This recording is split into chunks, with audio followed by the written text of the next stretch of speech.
प्रभु को कहते हैं। प्रभु ने कहा ये क्या हुआ? एकदम ऐसे हो गए अर्जुन जैसे शरीर में जान न रही हो। गांडीव हाथ से छूट गया और जो रथ के बैठने की जगह थी वहां से नीचे आके ऐसे उस सीट पर हाथ रख के ऐसे।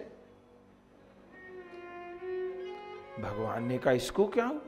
अभी तो जोश चाहिए था, इसका तो होश ही चला गया। भगवान ने कहा क्या हुआ? अर्जुन कहते हैं प्रभु इन सबसे लड़ना है। हाँ, इन सबसे ही लड़ना है प्रभु। वो जो सफेद वस्त्रों में है जानते हैं कौन है? हाँ जानता हूं, भीष्म पितामह है।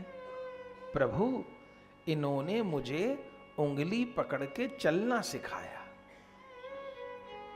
हम लोग तो इन्हीं की गोद में बैठे, पिताजी को तो देखा ही नहीं था। तो दादाजी ने तो हमको उंगली पकड़ के चलना सिखाया। मैं भोजन करता था तो झूठा गिर जाता था तो दादाजी वस्त्र लेके ऐसे मुंह पोंछते थे, पानी पिलाते थे। कितनी बार तो मैं इनके संगी सोया हूं, गोद में खेला हूं, रात दिन हमारी हित चिंता करते थे। तो अब मुझे अपने दादा से लड़ना पड़ेगा। और वो जो दूसरा रथ है, वो जो बूढ़े हैं, वो तो हमारे गुरु हैं। धनुष पकड़ना मुझे सिखाया उन्होंने, अब उन पे तीर चलाऊंगा। और वो जिनका लाल ध्वज है श्री कृष्ण, वो हमारे धर्म गुरु हैं। उनको तो सदा भोजन कराए, दक्षिणा दिए, चरण छुए, उनसे लड़ूं। और वो जो शल्य है ना, वो तो हमारे मामा है, हमारी माद्री माँ है ना, नकुल सहदेव की माँ माद्री, तो शल्य की तो सगी बहन है। तो छल पूर्वक अर्जुन ने उन शल्य को भी मिला लिया है, तो वो हमारे मामा लगते हैं, हमारी माँ को बहन बोलते हैं। और उधर कौरव के बेटे हैं, वो भी चाचा जी बोलते हैं हमको। उधर दुशासन के बेटे हैं, वो मुझे ताऊ जी बोलते हैं। इस युद्ध में तीसरी पीढ़ी भी है, माने इस युद्ध में मेरे भी दादा हैं और इस युद्ध में वो भी हैं जो मुझे दादा बोलते हैं। पांडवों की उम्र कितनी है इस समय? 80 से 90 वर्ष की उम्र है, लगभग 90 के आसपास सबकी उम्र है, पर वृद्ध नहीं है कोई। 90 वर्ष की आयु में भी वो एकदम स्वस्थ युवा हैं। आज भी आपको गांव में कोई ऐसा व्यक्ति मिल जाएगा कि 60-70 साल की उम्र हो और लगेगा एकदम जवान है। अभी भी ऐसा मिल जाता है तो द्वापर युग की बात है। तो 90 साल की उम्र है पर एकदम सब बलशाली हैं। तो अर्जुन कहते हैं जिनको मेरे दादा भी इस युद्ध में हैं, जो मुझको दादा बोलते हैं, वो भी इस युद्ध में हैं। तो सबसे लड़ना पड़ेगा। बस ये कहते कहते कहते कहते हाथ से धनुष छूट गया और अर्जुन विषाद में पड़ गए। आखिर में कह दिया श्री कृष्ण मुझसे युद्ध नहीं। प्रभु ने कहा ये क्या कहते हो, युद्ध नहीं होगा? आज याद आया युद्ध नहीं होगा? सारी सेना आमने सामने खड़ी हो गई, शांति के सारे रास्ते बंद हो गए, अब तुझे याद आ रहा है कि युद्ध नहीं होगा? क्यों नहीं होगा युद्ध? राज्य नहीं चाहिए? नहीं चाहिए। तो क्या करोगे? भले पांचों भाइयों को भिखारी बन के जीवन काटना पड़ जाए। 12 साल भी तो वन में घूमे हैं, तो भिक्षुक बन के ही तो घूमे हैं। जिंदगी जितनी बची है श्री कृष्ण और वनों में गुजार लेंगे, लेकिन राज के लिए मैं इन सब का वध नहीं कर सकता। दादा को कैसे मारूं, गुरुओं को मारूं? ये प्रश्न है। अब गीता बहुत गंभीर शास्त्र है, कभी अवसर होगा तो गीता जी पे भी सत्संग हो जाएगा। इस समय भगवान ने जो ज्ञान दिया है वो अद्भुत है। आपको अर्जुन की बातें सही लगेंगी सुनने में, पर सही नहीं है। जिसको अर्जुन विषाद बता रहे हैं, ये विषाद नहीं है, ये मोह है। भगवान कहते हैं तू विषाद नहीं कर रहा, तू मोह कर रहा है। और दूसरी बात, भगवान का सिद्धांत क्या है? अब यही तो चाहिए ना अपने को धर्म की जरूरत। न तो जिन लोगों ने लोकसभा पर आक्रमण किया, कसाब नाम का था आतंकवादी, सालों मुकदमा चला उस पे कि फांसी दी जाए कि नहीं दी जाए।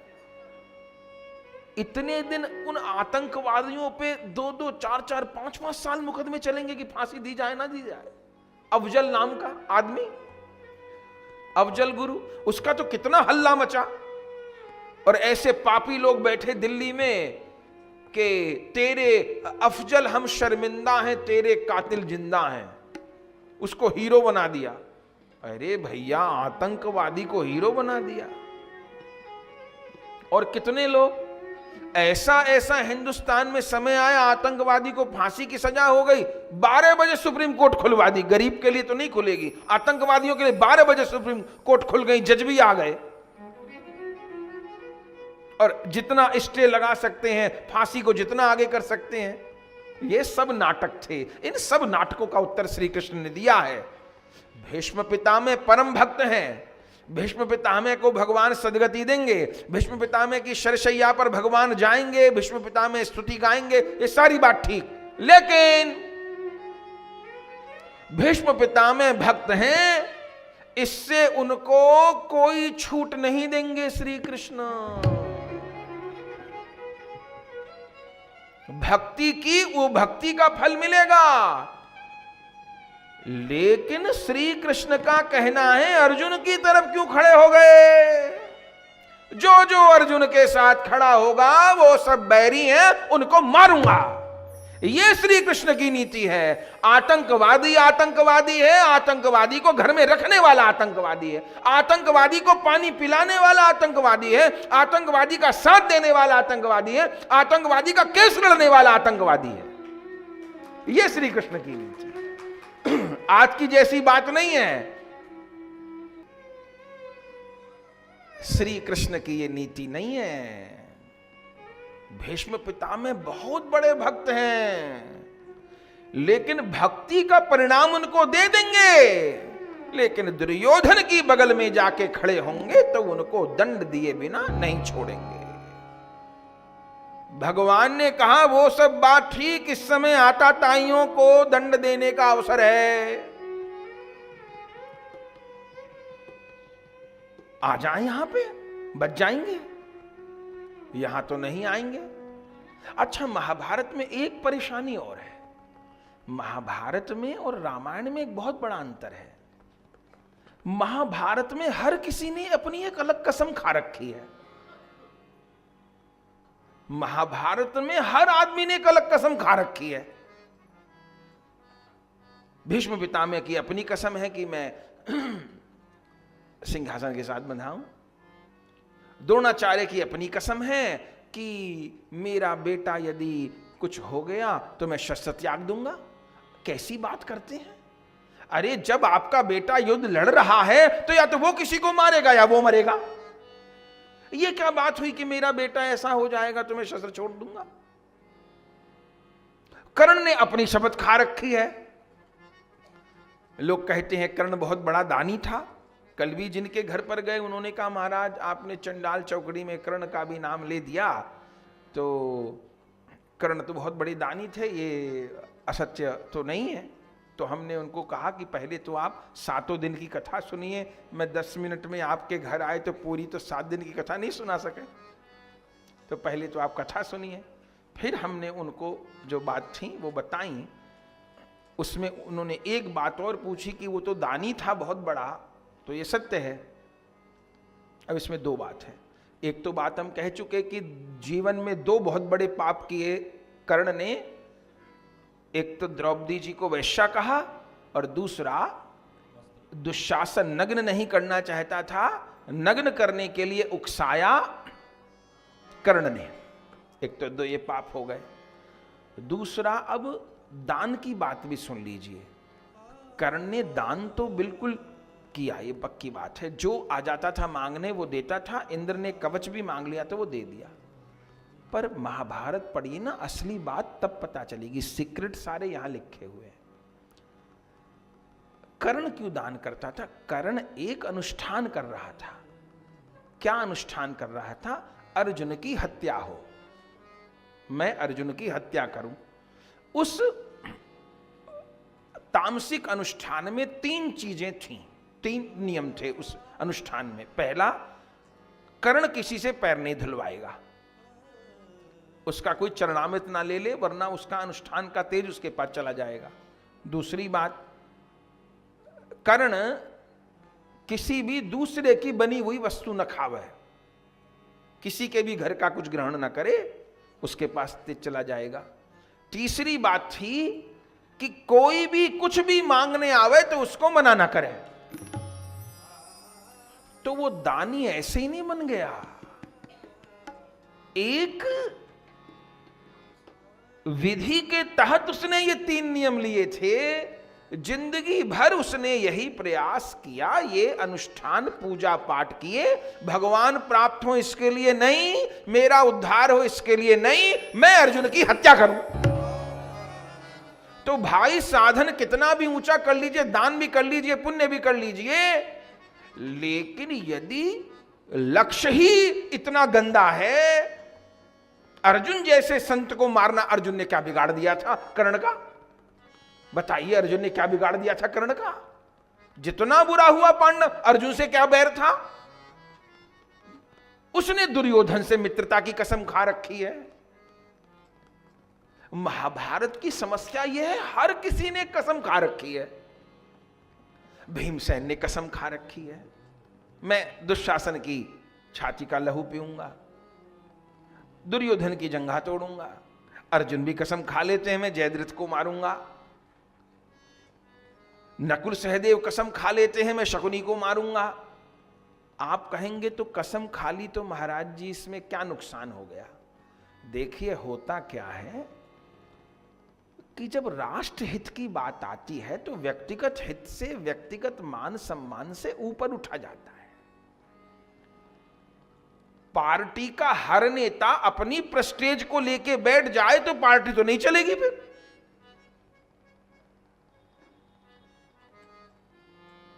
परिवार में हर व्यक्ति अपनी प्रेस्टेज लेके ही बैठ जाए, बेटा कहे जो है मैं हूं, बहू कहे जो है मैं हूं, पोता कहे जो है मैं हूं, सास कहे जो है मैं हूं, ससुर कहे जो है मैं हूं, बेटी कहे जो मैं हूं, तो हो गई महाभारत।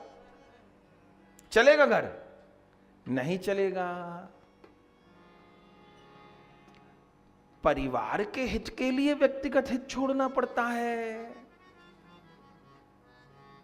केवल मैं अपने अपने बारे में सोचूं, वो अपने बारे में सोचूं, मैं कैसे सुखी रहूं। आपको महाभारत सुनाने आए हैं, आपको चुटकुले सुनाते रहे, आपको नचाते गवाते रहे, क्योंकि आजकल जिनको बढ़िया नाचना गाना आता है उनकी बड़ी तरक्की हो जाती है। तो हम भी शास्त्र को छोड़ के यही शुरू कर दें, या फिर कहीं से टोना टोटका सीख लूं तो बहुत तरक्की हो जाएगी। लाखों लोग पीछे पीछे घूमेंगे, महाराज ये बता दो, महाराज वो बता दो। तो टोने टोट के करने लग जाऊंगे। टोने टोट के सूखने में कितनी देर लगती है? अरे भैया, जिंदगी कुर्बान तो इन शास्त्रों को पढ़ने में करनी पड़ती है। टोने टोटका में क्या देर लग रही है? दुनिया को मूर्ख बनाने में कितनी देर लग रही है? अभी कह देंगे कल ऐसा मंत्र बताएंगे, खाकपति से लाखपति हो जाओगे। देखो पूरी सूरत यहां ना बैठी हो तो। अब थोड़ी सी और कड़ी बात कह देते हैं। भीष्म पितामह की प्रतिज्ञा को भी बहुत महिमावान नहीं बताया गया महाभारत में कि मैं राज से बंधा रहूंगा, मैं सिंहासन से बंधा रहूंगा। इससे लाभ हुआ कि हानि हुई? बताइए। इससे तो हानि हो गई ना, कौरवों का बल बढ़ गया। अकेले भीष्म पितामह कौरवों का साथ छोड़ के पांडवों के पास आ जाते तो जो अभी सुना कि 1,66,20,000 लोग मारे गए, वो न मरते। पर भीष्म जी का कहना है मैं सिंहासन से बना हूं। व्यक्तिगत प्रतिज्ञा नहीं, हमने तो भीष्म प्रतिज्ञा से यही सीखा है कि जीवन में कभी कोई प्रतिज्ञा नहीं लेनी। बड़ी कठिन बात। भीष्म प्रतिज्ञा से यह सीखा है कि जीवन में कभी कोई प्रतिज्ञा न लीजिएगा। हां, बस ये प्रयास करिए कि एक एक श्वास राधा माधव के स्मरण में बीते। बाकी मैंने कोई प्रतिज्ञा नहीं ले रखी, कोई प्रतिज्ञा नहीं ले रखी, चक्कर में ना पड़िएगा।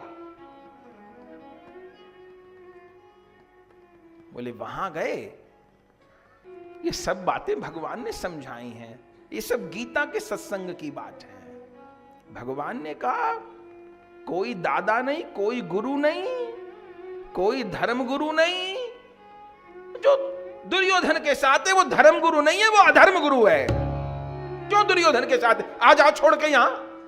जब सबको पता है इन लोगों ने एक स्त्री की बलात्कार करने की कोशिश करी, इन लोगों ने तुमको जला के मारने की कोशिश करी, जहर दे के मारने की कोशिश करी, मैं हाथ जोड़ करके गया कि भैया 5 गांव दे दो।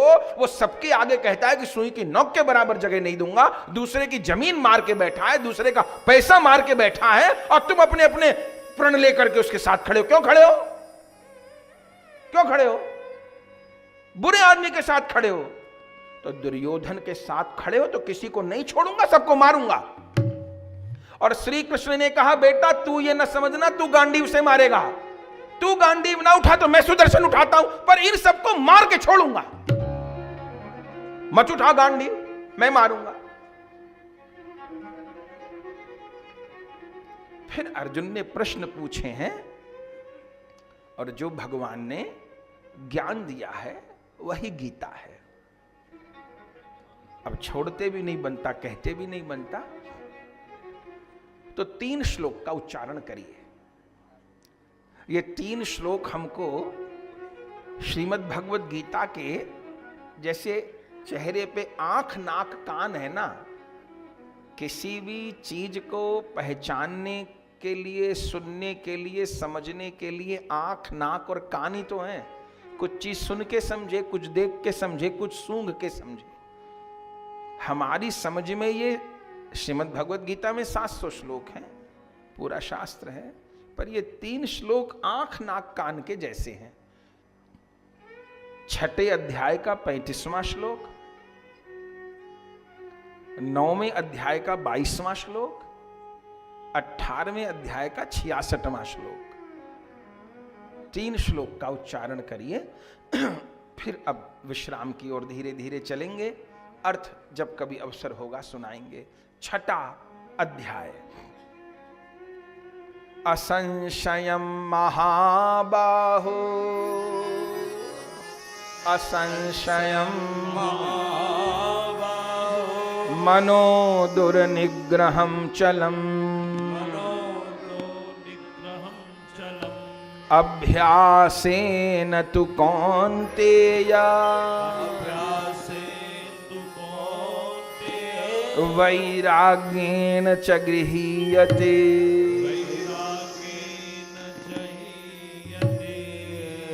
अर्जुन ने पूछा था चंचलम ही मन कृष्ण प्रमाठी बलभद्रनम तस्याहम निग्रहम मन्ये वायुरिव दुष्करम। ये प्रश्न है।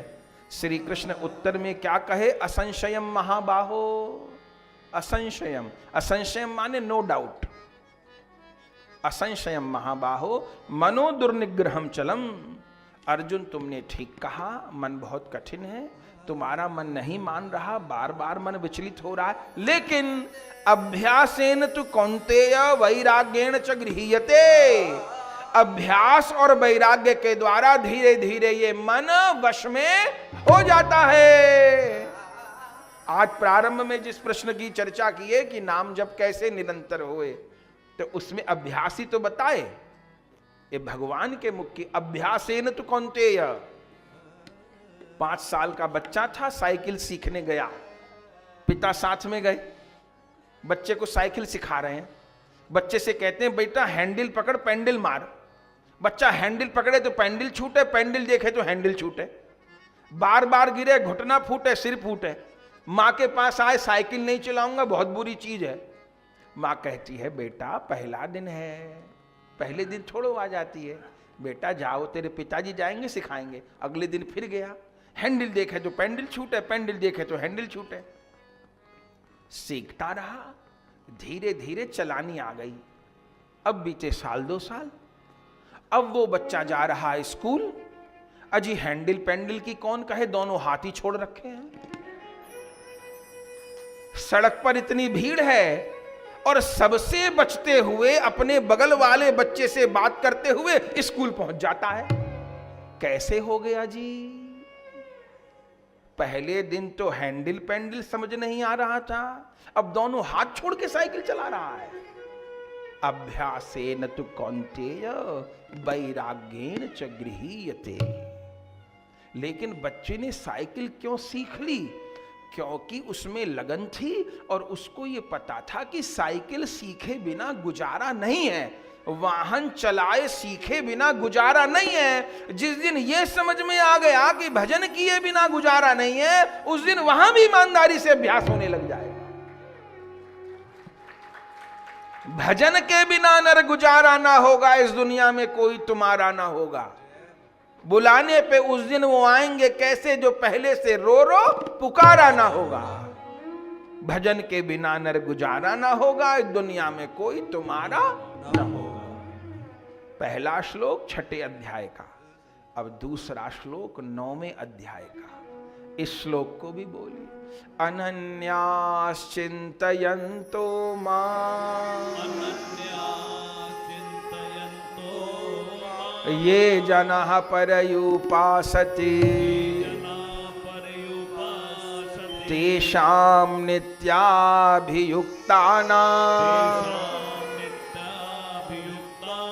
योगक्षेमवहाम्यहम्। अर्जुन पूछते हैं प्रभु, जीव आपके ही शरण ले लेगा तो फिर उसके जीवन का निर्वाह कैसे होगा?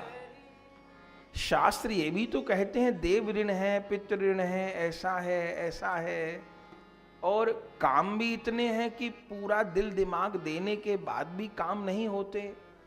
और आप कहते हो मुझ में स्मरण करके, मुझ में समर्पित हो करके, मुझको स्वामी मान करके सब कुछ कर। तब भगवान ने कहा, अर्जुन अनन्यास चिंतयन्तो माम, जो अनन्य भाव से मेरे ही शरणागत हो जाते हैं, ये हृदय से स्वीकार कर लेते हैं कि श्री कृष्ण ही मेरे हैं और मैं श्री कृष्ण का हूं। तो प्रभु प्रिय व्यापार किसका है? ये परिवार किसका है? अर्जुन तुम अपने व्यापार और परिवार के मालिक नहीं हो, मुनीम हो। मुनीम की हैसियत से अपने को ज्यादा मत आंक लेना। तुमको जो परिवार रूपी बगीचा मिला है, उस परिवार रूपी बगीचे के तुम मालिक नहीं हो, माली हो। बस पौधों को सींचो और रखवाली करो, मालिक ना बन जाना।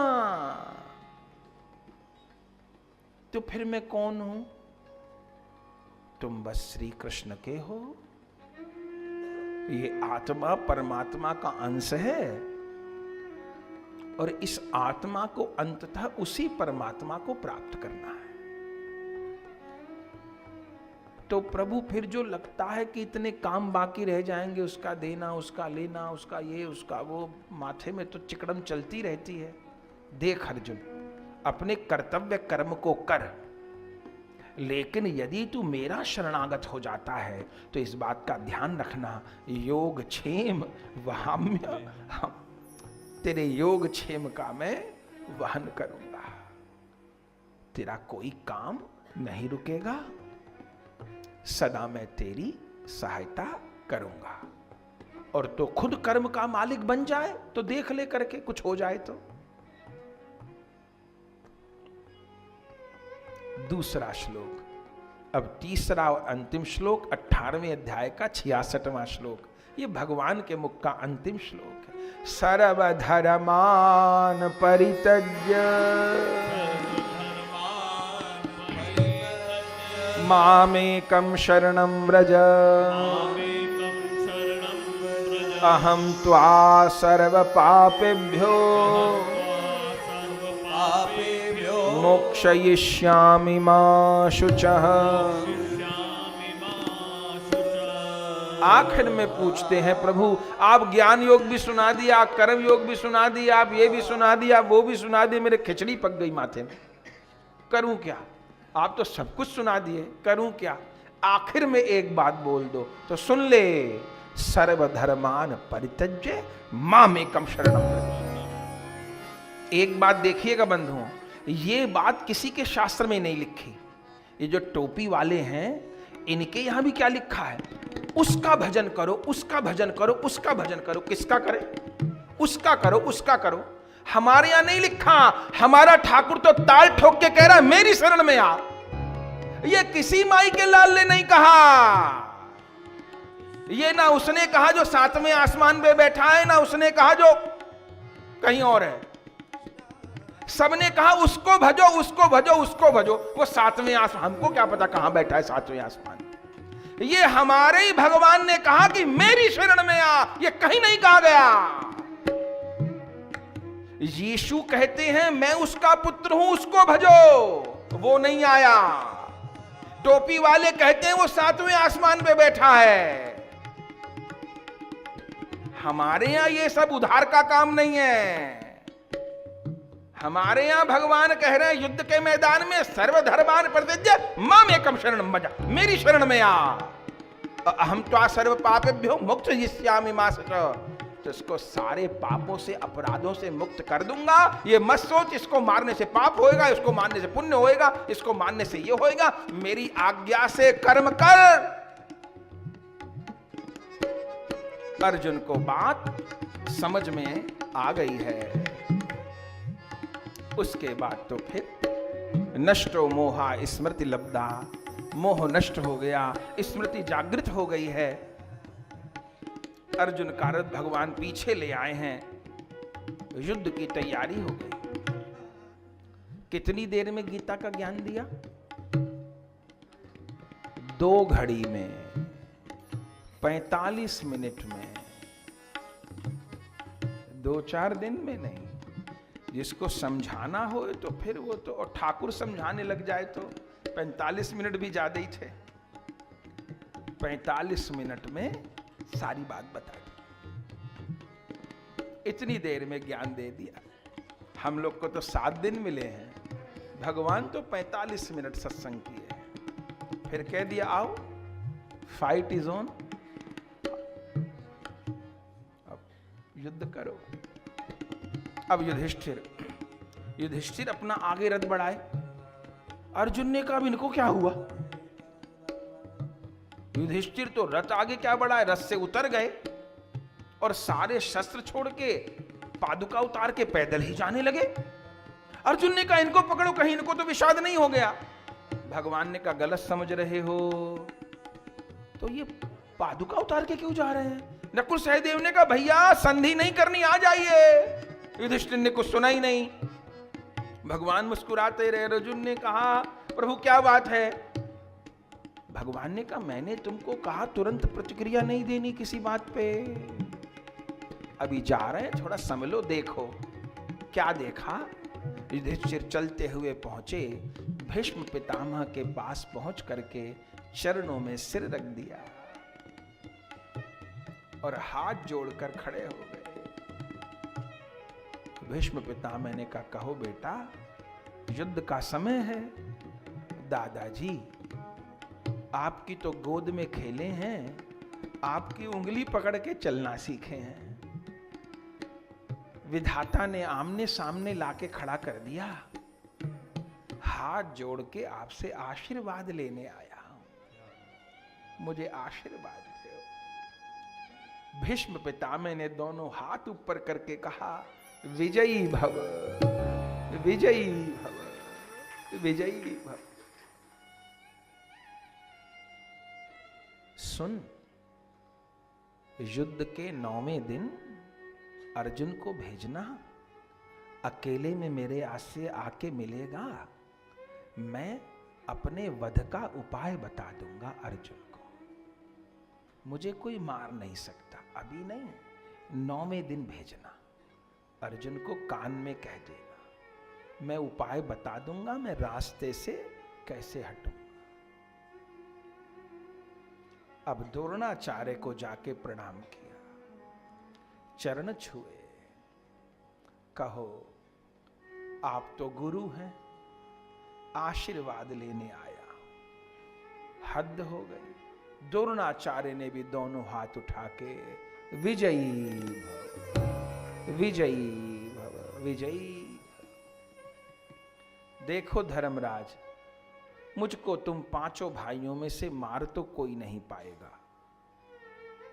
युद्ध में मुझे शंकर जी के अलावा कोई नहीं जीत सकते, तो शंकर जी तो लड़ने आएंगे नहीं युद्ध में। पर यदि मैं कोई अप्रिय समाचार सुनूंगा, अप्रिय समाचार समझते हो, यदि या तो कोई मेरे परम प्रिय शिष्य अर्जुन के लिए या मेरे पुत्र के लिए कोई अप्रिय समाचार लाएगा, तो मैं शस्त्र छोड़ दूंगा, उस समय मुझे मारा जा सकता है। जाओ। कृपाचार्य को प्रणाम किया, उन्होंने भी वही विजयी भव। आज्ञा करिए धर्मराज, मैं चिरंजीवी हूं, इस कल्प में तो मेरी मृत्यु होगी नहीं। 7 चिरंजीवियों में मैं भी चिरंजीवी हूं।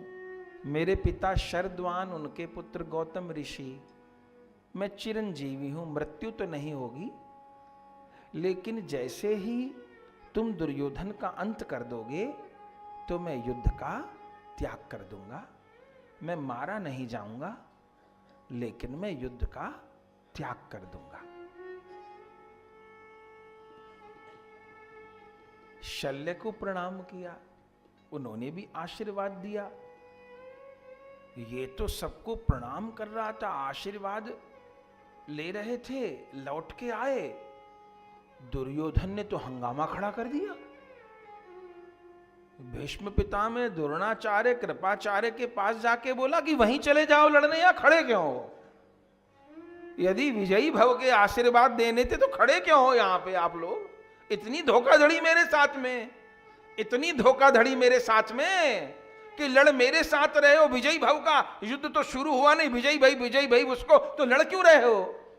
भीष्म पितामह ने कहा, बेटा तुम प्रणाम करने आ जाते पहले,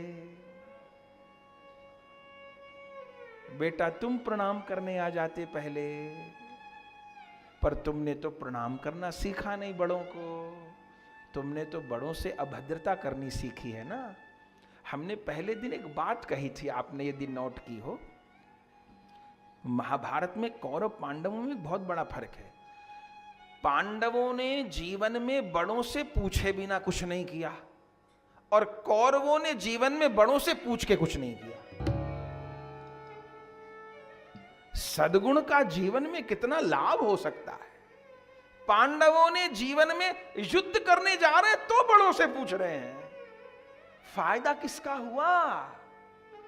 अरे 3 महात्माओं ने विजयी भव कह दिया, और क्या चाहिए था?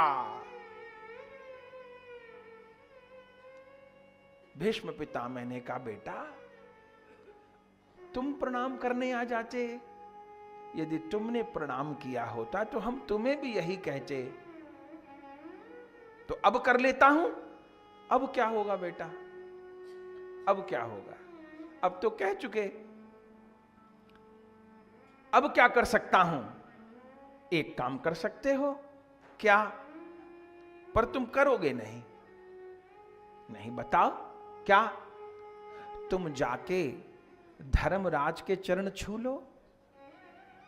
बड़ा भाई तो लगता है युधिष्ठिर, मैं तुमको वचन देता हूं, यदि तुम धर्मराज के जाके चरण छुओगे, चरणों में सिर रख दोगे, तो युधिष्ठिर ऐसा है हाथ उठा के तुमको कहेगा विजयी भव। मैं और धर्मराज को प्रणाम करूं? मैं और धर्मराज को प्रणाम करूं? भीष्म पितामह ने कहा, बेटा मैंने तो कहा ही था तेरे से ही होगा ही नहीं।